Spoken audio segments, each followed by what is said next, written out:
അപ്പോൾ ആറന്മുളയിൽ വിമാനമിറങ്ങാൻ താവളമുണ്ടാക്കും എന്നാണ് എബ്രഹാം കലമണ്ണിൽ പറയുന്നത്. ഇപ്പൊ ഞങ്ങൾ അറിഞ്ഞിട്ടേ ഇല്ല എന്ന് പറഞ്ഞ് കോൺഗ്രസ് നേതാക്കൾ കൈയൊഴിഞ്ഞു തുടങ്ങി. പ്രജിത്ത് മോഹനൻ ഇതിനെയൊക്കെ ശബരിമലയെ പിടിച്ചാണ് ആണയിടുന്നത്. ദേഹബലം താ അയ്യപ്പ, പാദബലം താ അയ്യപ്പ, കല്ലും മുള്ളും കാലിക്കുമെത്ത എന്ന് പറഞ്ഞ് മല ചവിട്ടുന്നവർക്ക്, സ്വാമിമാർക്ക്, വ്രതം നോറ്റ് വരുന്നവർക്ക് ഒരു വിമാനത്താവളം ഉണ്ടെങ്കിലേ തീർത്ഥാടനം പ്രായോഗികമാവുകയുള്ളൂ. ആത്യന്തികമായി അതൊക്കെ ഒരു ഇവരുടെ ഇതിനു വേണ്ടി പറയുന്ന ചില വാദങ്ങൾ മാത്രമാണ്. ഇപ്പോൾ ശബരിമലയിൽ വരുന്ന ഭക്തർക്കെല്ലാം നാളെ നിങ്ങളൊരു വിമാനത്താവളം തുറന്നു കൊടുക്കുന്നു. ഈ ആന്ധ്രയിൽ നിന്നും തമിഴ്നാട്ടിൽ നിന്നും വരുന്ന എത്ര സാധാരണക്കാർ ഈ വിമാനത്തിൽ വരുമെന്നുള്ള ചോദ്യങ്ങളൊക്കെ ഉണ്ട്. കാരണം ഇവരുടെ യാത്രാ രീതികൾ ഒക്കെ വ്യത്യസ്തമാണ്. അവർ ഒരുമിച്ച് കൂട്ടമായി വലിയ സംഘങ്ങളായി ട്രെയിനിലും ബസ്സിലുമൊക്കെയായി സ്വന്തം വാഹനം വിളിച്ചൊക്കെ വരുന്നു. അതിന് അവർക്കൂടെ ദിവസങ്ങളുടെ യാത്രയുണ്ട്, ദിവസങ്ങളുടെ രീതികളൊക്കെ ഉണ്ട്. അപ്പോൾ അതൊക്കെ ഒറ്റയടിക്ക് മറികടന്ന് അവർ എല്ലാവരും നാളെ തൊട്ട് വിമാനത്തിൽ കയറി ഈ പറയുന്ന രീതിയിൽ ചെറുവള്ളി എസ്റ്റേറ്റ് ആണെങ്കിലും ശരി, ഇനി കൊടുമണ്ണാണെങ്കിലും ശരി, ഇനി ആറന്മുള ആണെങ്കിലും ശരി, ഇവിടെ വന്ന് വിമാനം ഇറങ്ങി അങ്ങോട്ട് പോകുമെന്നൊക്കെ പറയുന്നത് അപ്രായോഗികമാണ്. കാരണം ഇനി പെട്ടെന്ന് ഒരു വിമാനത്താവളം വരുന്നു, അവിടേക്ക് ഇത്രയധികം ഭക്തർക്ക് വേണ്ടി ഇത്രയധികം വിമാനങ്ങൾ, ഇനി ഇത്ര വിമാന കമ്പനികൾ വന്ന്, ഇതൊക്കെ ഒരു ആദ്യം രഞ്ജിത്ത് സൂചിപ്പിച്ചത് എന്താണോ അതിനപ്പുറത്തേക്ക് ഇതിലൊന്നുമില്ല. വളരെ സിമ്പിളായി ഭൂമാഫിയയ്ക്ക് വേണ്ടി, റിയൽ എസ്റ്റേറ്റ് മാഫിയയ്ക്ക് വേണ്ടി ഒരു സ്ഥലത്തെ കുറച്ച് വസ്തുവിൻ്റെ വില കൂട്ടാനും ഒക്കെയുള്ള ശ്രമങ്ങൾ മാത്രമാണ് ആത്യന്തികമായി. ഇതിനൊപ്പം നമ്മൾ ഈ പറയുന്ന കേരളത്തിലെ പല രാഷ്ട്രീയ നേതാക്കളടക്കം ഇത്തരം ഒരു പദ്ധതി വരുന്നതിനുള്ള സാധ്യതകളൊക്കെ, അല്ലെങ്കിൽ ആ രീതിയിലുള്ള ചർച്ചകൾ നടക്കുമ്പോഴേക്കും ഈ പ്രദേശങ്ങളിൽ അവർ ഓൾറെഡി ഒരുപാട് ഭൂമി വാങ്ങിക്കൂട്ടിയിട്ടുണ്ട്. ആ വാങ്ങിക്കൂട്ടിയ ഭൂമി വിറ്റ് പോകാൻ വേണ്ടി മാത്രമുള്ള ചില ഉടായ്പകൾ മാത്രമാണിത്.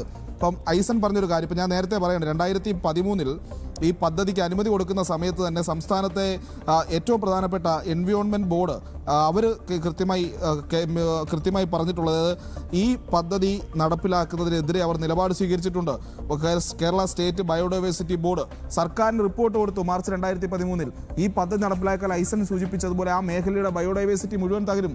കേരളത്തിലെ ഈ പറയുന്ന രീതിയിൽ വലിയ വെള്ളപ്പൊക്കങ്ങളിലേക്ക് നയിക്കാനുള്ള സാധ്യതയുണ്ട്. കാരണം ഒരു വെറ്റ്ലാൻഡ് പോയാൽ ആ പ്രദേശത്ത് പിന്നീട് ഉണ്ടാകുന്ന വെള്ളപ്പൊക്കമാണ്. ചെന്നൈ നമുക്കൊരു ഉദാഹരണമാണ്.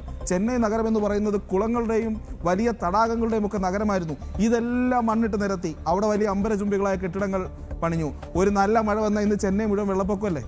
അതേ അവസ്ഥയിലേക്ക് ആറന്മുള പോലെയുള്ള ഒരു പ്രദേശം പോകും. പിന്നെ ഉണ്ടാകുന്ന പ്രകൃതി നാശം അതും വലിയ രീതിയിലാണ്.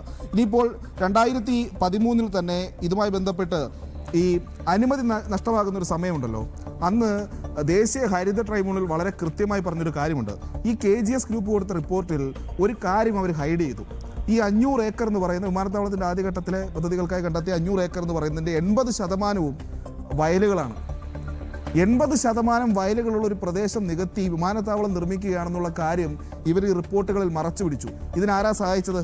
അന്നത്തെ സർക്കാർ, അന്നത്തെ മുഖ്യമന്ത്രി അടക്കമുള്ളവർ. അവർക്കൊക്കെ ഇതിൽ കൃത്യമായ താല്പര്യങ്ങളുണ്ട് എന്നുള്ളതാണ് യാഥാർത്ഥ്യം. കാരണം പറഞ്ഞു കേട്ട കഥകളിലൊന്നാണ്, പണ്ട് ആറന്മുളയുടെ സമരനായകൻ സാക്ഷാൽ കുമ്മനം രാജശേഖരൻ അന്നത്തെ ഉമ്മൻചാണ്ടിയെ കാണാൻ ചെല്ലുന്നൊരു കഥ ഉണ്ട്. ഉമ്മൻചാണ്ടി എടുത്ത് എന്നിട്ട് വിമാനത്താവളത്തിൻ്റെ പ്രശ്നങ്ങൾ അവർ ഈ കർമ്മസമിതിയുമായിട്ടൊക്കെ ബന്ധപ്പെട്ട് ചെന്ന് കാര്യങ്ങളൊക്കെ പറയുകയാണ്. പക്ഷേ അദ്ദേഹം പോകാൻ നേരത്ത് പറഞ്ഞു, കുമ്മനം ആറന്മുളയിൽ എന്തായാലും വിമാനം ഇറങ്ങും കേട്ടോ എന്ന് പറഞ്ഞു. അപ്പോൾ കുമ്മനം തിരിഞ്ഞു നിന്നിട്ട് പറഞ്ഞു, അവിടെ തിരുവാറന്മുളയപ്പൻ്റെ കൊടിമരം അങ്ങനെ ഉയർന്നു നിൽപ്പുണ്ടെങ്കിൽ അവിടെ ഒരു വിമാനവും ഇറങ്ങില്ല സാർ എന്ന് പറഞ്ഞു. അത് സാധ്യമാക്കാൻ അവർക്ക് സാധിച്ചിട്ടുമില്ല. അതേ മനുഷ്യർ അവിടെ തന്നെയുണ്ട്.